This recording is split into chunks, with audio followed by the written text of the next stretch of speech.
the Malaysia Airlines Flight MH370, one of the greatest aviation mysteries. Imagine a Boeing 777 disappearing into the sky with no trace, no distress signal, no debris. This disturbing scenario captures the mystery surrounding Malaysian Airlines Flight 370, which disappeared in 2014. For so many years, the world has been fascinated by this mystery, eager to learn the answer to the troubling question, what happened to Flight 370? Join us as we look into a shocking discovery made by researchers about Flight MH370. The truth will be revealed in our very eyes. Mystery surrounding MH370. The normal red-eye flight, Flight MH370, was scheduled to take off at 12:35 a.m. local time from Kuala Lumpur International Airport, KLIA, in Malaysia. The flight to Beijing Capital International Airport was covering a distance of 4,350 kilometers. The passengers on board, most of whom were Chinese nationals, along with Malaysians and other foreign visitors, were anticipated to arrive at 6:30 a.m. local time. After taking off, the aircraft was meant to fly north along a route that passed over Malaysia before entering Vietnamese airspace and eventually heading towards China. Captain Zahari Ahmad Shah, a skilled pilot with a great record, flew MH370. Zahari, 53, has earned more than 18,000 flight hours since joining Malaysia Airlines in 1981. He was regarded as a renowned and accomplished pilot. He was a keen user of the flight simulator and a computer aficionado outside of flying, which later became the focus of an inquiry. He was a family man, yet some reports suggest that his personal life might have been under strain at the time of the flight's disappearance. First Officer Farik Abdul Hamid, a 27-year-old pilot who was still relatively new to long-haul flights, was sitting next to Captain Zahari. While working with Malaysia Airlines for nearly 7 years, Farik had put in 2,763 flight hours. In a Boeing 777, he made his first flight on H370 as a fully qualified co-pilot. Farik was viewed by friends and colleagues as calm. He was a kind man who worked carefully and skillfully. For both pilots, this was just an ordinary trip. Farik was the inexperienced co-pilot, and Zahari served as the captain and tutor. There was no indication that anything unusual was happening when the plane took off that night from Kuala Lumpur. Flight MH370 took off from Kuala Lumpur at 12:41 a.m. and climbed to its cruising altitude of 35,000 feet. Following the standard flight path, the trip across the Malaysian peninsula started without a problem because the aircraft's transponder, which relays information to air traffic management about its position, height, and other details, was operating without any complaints.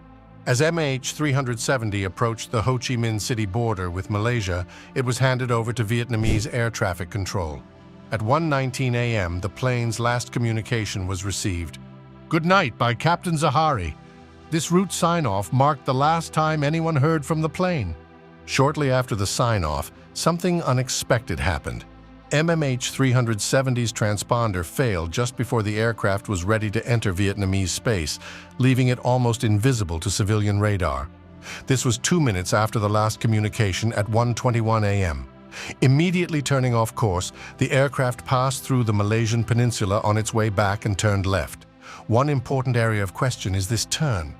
When MH370 was about to enter Vietnamese airspace, it made a turn and flew in the opposite direction towards the southwest. The plane's flight over the Strait of Malacca and across the Malaysian peninsula was later confirmed by military radar from Thailand and Malaysia. The aircraft dropped back to 23,000 feet within this time, after ascending to a height of 45,000 feet, which is much higher than the average cruising altitude of commercial airplanes. After passing over the Malaysian peninsula, the aircraft made another turn, this time heading northwest across the Andaman Sea and into the Indian Ocean. This was quite strange because there was no distress signal or emergency communication from the crew. The airplane appeared to be under control, even though it was headed in the wrong direction and towards one of the most isolated places on Earth. There was no method to communicate with the aircraft. Operating in the same airspace as MH370, the pilot of a neighboring Singapore Airlines aircraft realized something was off. He made an attempt to get in touch with the plane. It seems that he tried more than once, but all he received was static. This added another layer of confusion and alarm as the minutes ticked by without any response from MH370. As time passed, air traffic controllers realized that something was terribly wrong. Vietnamese air traffic controllers contacted their Malaysian counterparts to inquire why MH370 hadn't entered their airspace. This communication sent off alarms, and Malaysia Airlines was notified that one of its planes had lost contact. In the early morning, the search was carried out for MH370. The Malaysian government first focused on the South China Sea because they thought the plane had crashed somewhere along its major flight path. Ships and planes from many nations, including China, Vietnam, and Malaysia, were sent to the region.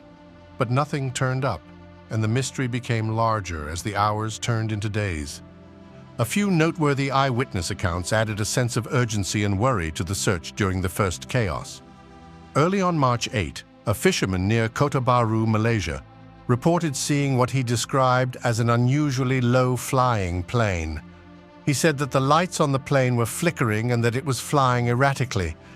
This report contributed to the growing anxiety, even though it was never verified. Further worrying was the report of an oil rig worker who was stationed off the coast of Vietnam.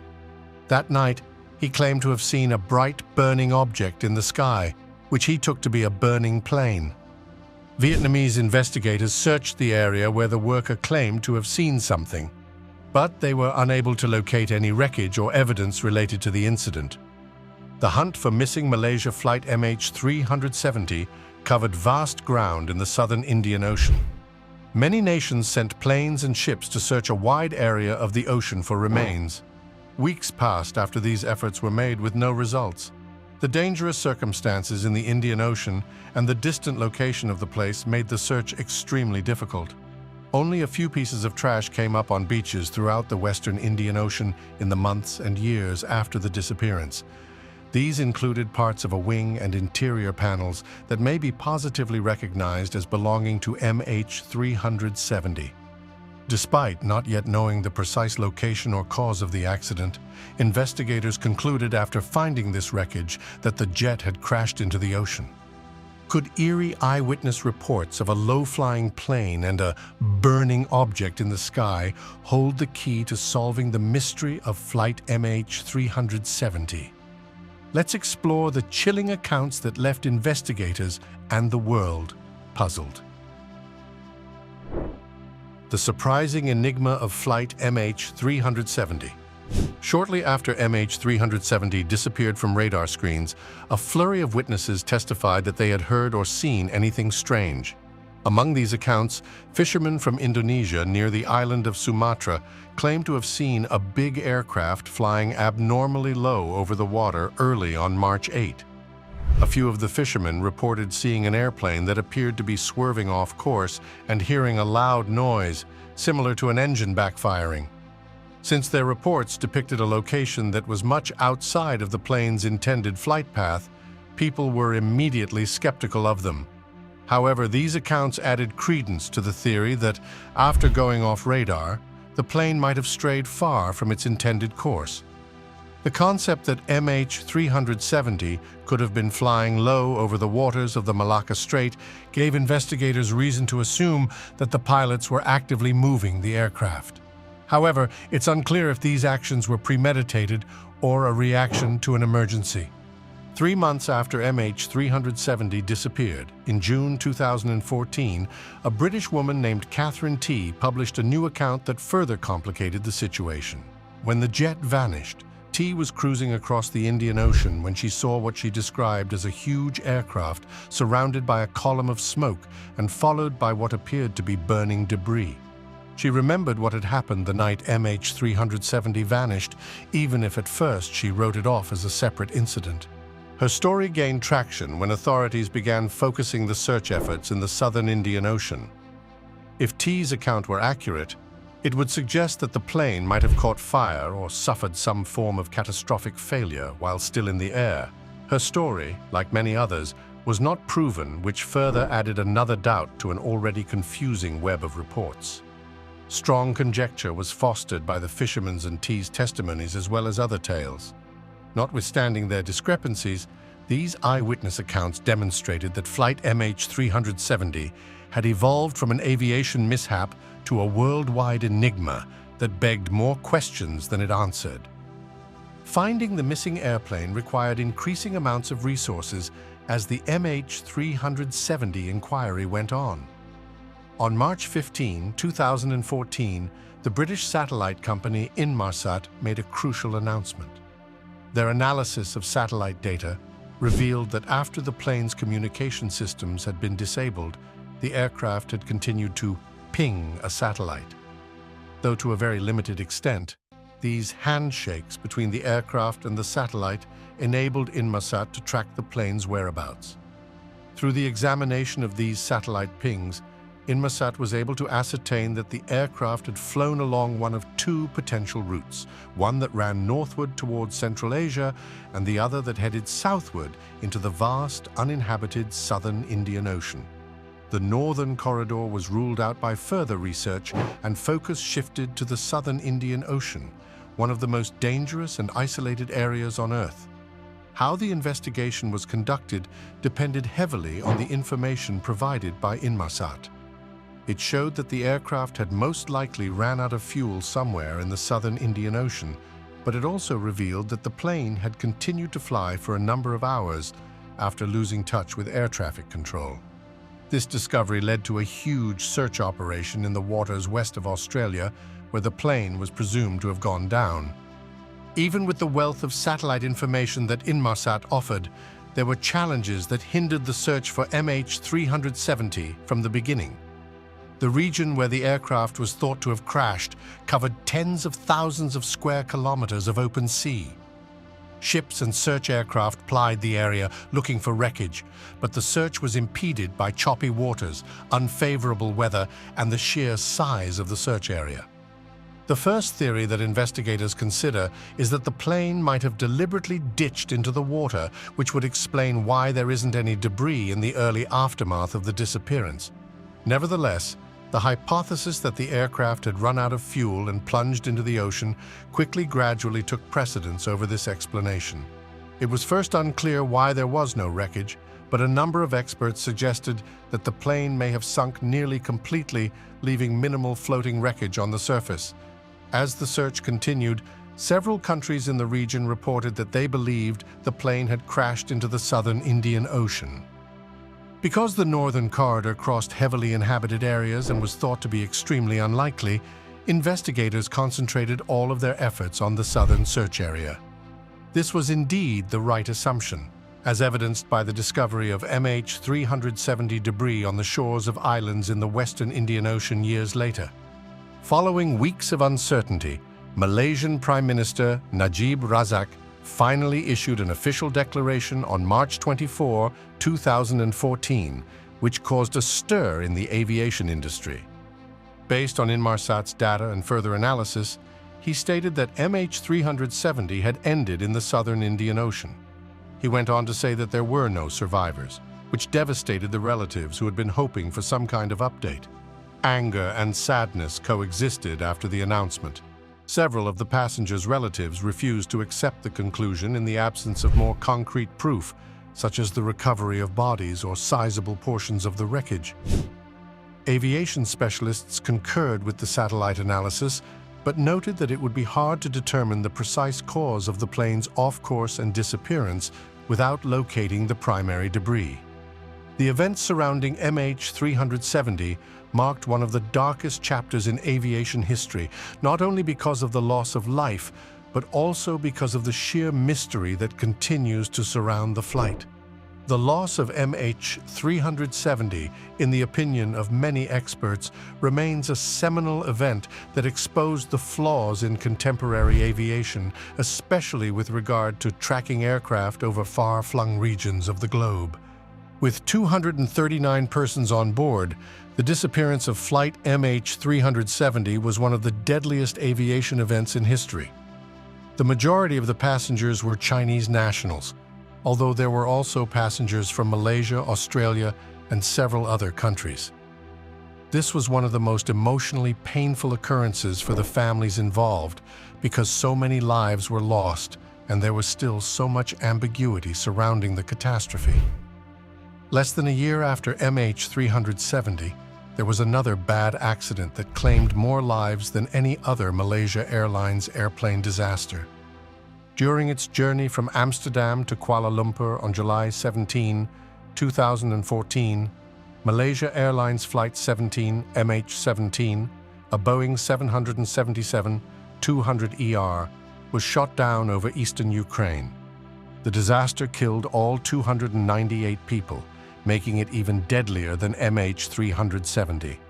The two tragedies, which occurred just a few months apart, significantly harmed Malaysia Airlines' finances and image.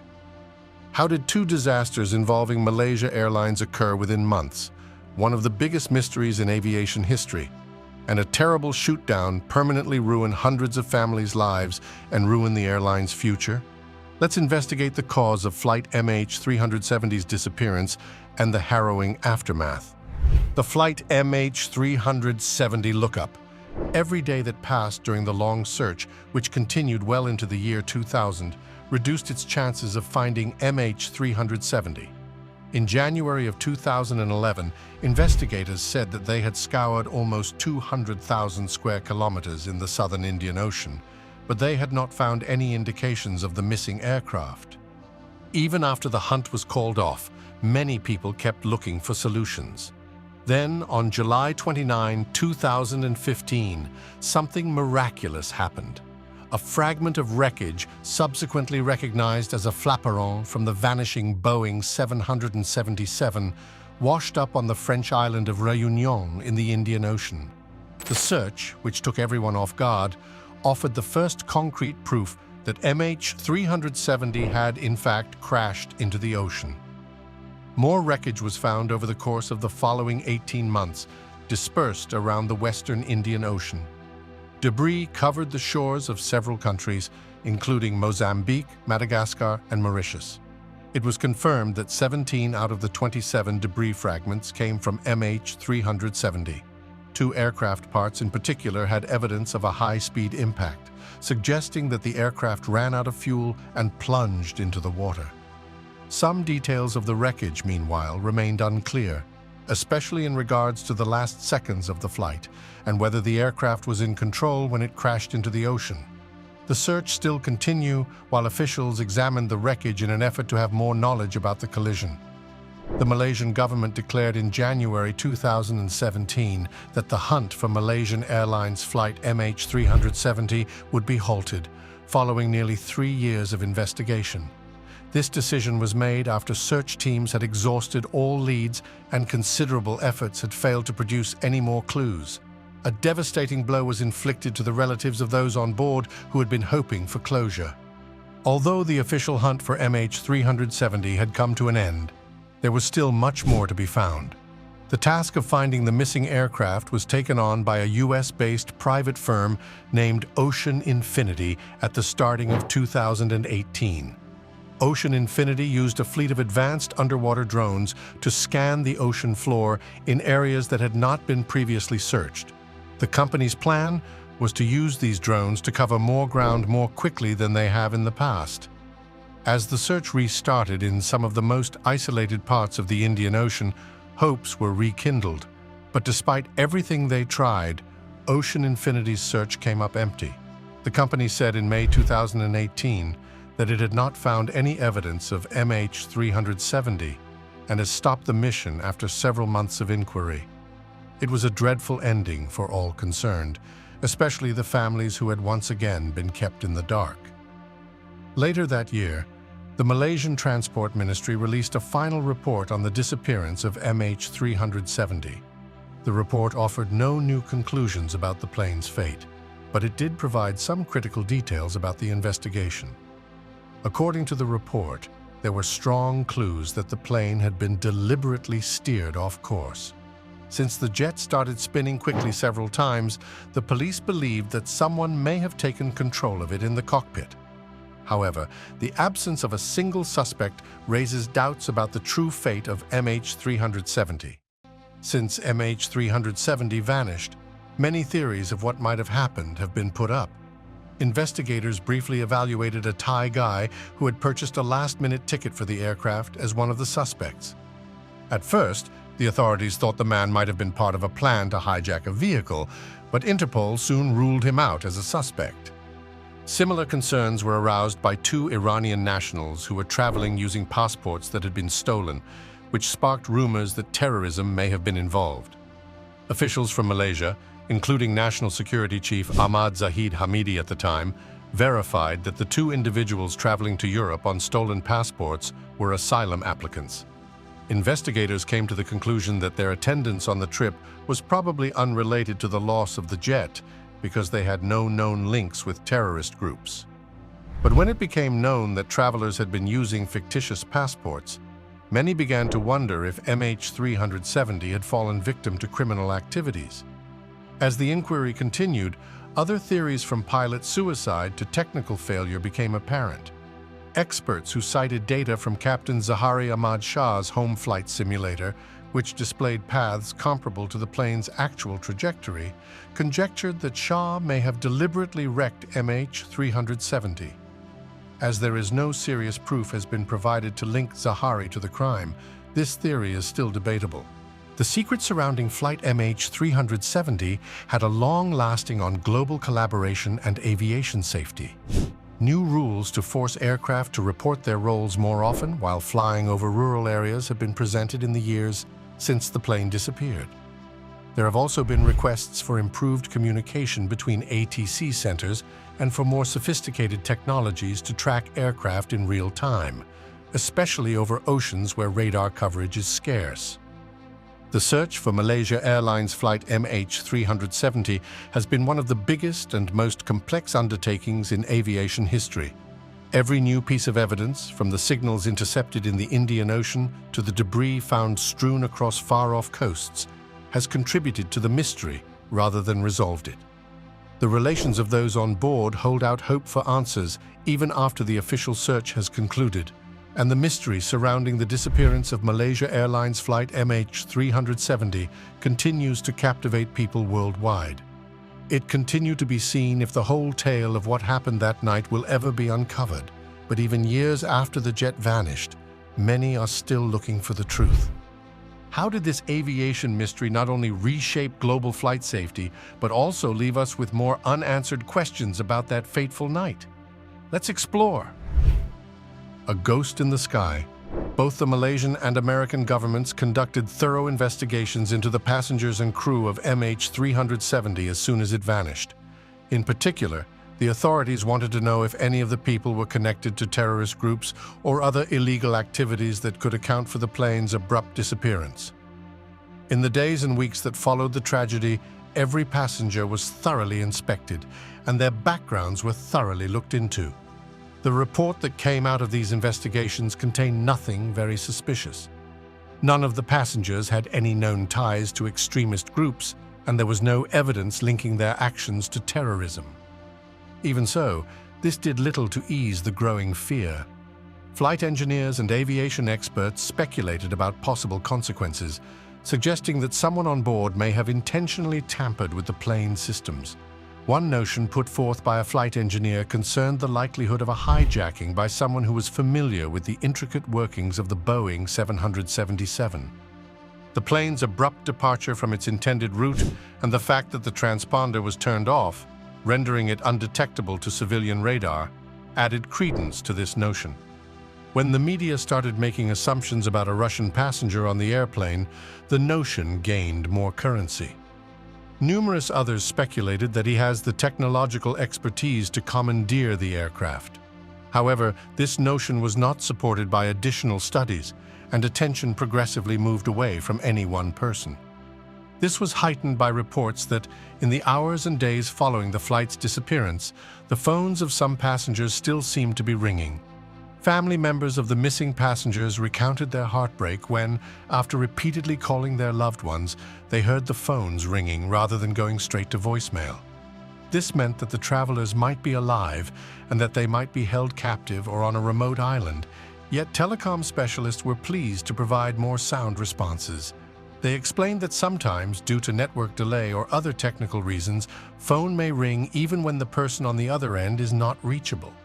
If this hypothesis was correct, the enigma surrounding the trip would not go away. The thought of those missed calls resounding in the void forever added to the awful feeling that MH370 had become a ghost flight, lost somewhere beyond the reach of modern technology.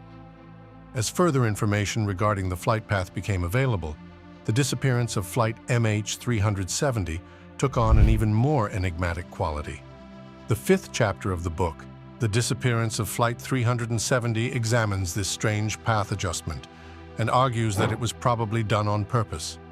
The book explores the possibility of a hijacking, noting that the sudden turn and the subsequent disabling of the plane's communication systems were actions that would require a high level of expertise. The essence of a hijacking was one of the more possible options among the various that were put out, especially in light of the perplexing quiet that followed the plane's turn. Some argue that the aircraft's operator was acting deliberately, while others suggest they might have been attempting to avert a disaster. There are differing opinions among the general populace. Some claim that the cause was a mechanical problem or a mistake made by the captain, while others assert that a hijacker had to have taken over the aircraft. The jet made an abrupt turn, and there was a peculiar and disturbing quiet that followed. This makes the loss of MH370 one of the most odd stories in aviation history. One of the most puzzling aspects of the MH370 disappearance is the complete lack of communication from the crew or passengers after the plane changed course. In this day of advanced technology, it is typical for travelers to use their cell phones to call or send messages in case of an emergency. But no such contact had taken place on MH370. Considering that the aircraft was passing over populous areas with good cell phone coverage, this silence seemed particularly odd. Even if the plane communication systems had been disabled, passengers should have been able to use their phones to contact for help. The fact that no one did suggests that there was an unusual activity aboard. One reasonable theory is that the crew and passengers were rendered helpless by a catastrophic accident or depressurization. After the jet disappeared from public radar, investigators had to rely largely on military radar data to piece together the last minutes of MH370. The already unclear situation became much more so as a result of these statistics. The aircraft had flown at a range of altitudes, sometimes rising to 45,000 feet before descending to 29,500 feet, according to the radar. These inconsistent altitude adjustments raised questions about whether the pilot was actually in control of the aircraft or whether something else was wrong. The most worrisome option suggested by the radar data is that there was a serious failure in the cockpit that might have prevented the crew from flying the aircraft as intended. Another possibility is that the pilot intentionally flew at altitudes that would make it more difficult for radar to see them. But these are just speculations until stronger evidence is shown. One of the scariest aspects of the MH370 mystery is the theory that the passengers were unconscious for the majority of the journey. Investigators believe that the plane was flying at an altitude of 29,500 feet for a significant portion of its journey. The oxygen masks would have deployed if the cabin had been depressurized at this height, but they would have only supplied oxygen for a brief while. The oxygen shortage that would have resulted in hypoxia, a condition in which the brain is starved of oxygen. After roughly 15 to 20 minutes, this would have caused confusion, unconsciousness, and ultimately death in the passengers. This could be the reason why not a single passenger called for assistance using their phones. They would not have been able to do so if they had already fallen asleep or been disoriented. The tragedy gains an unsettling depth when one realizes how likely it is that the passengers were oblivious of their imminent fate. Flight MH370 is now but a phantasm in the sky, a contemporary mystery devoid of explanation. For unknown reasons, the aircraft and its occupants remain missing after years of searching, numerous inquiries, and endless speculation. The unusual aspects of the excursion, such as the sudden change in course and the eerie silence, are making the passengers nervous and terrified.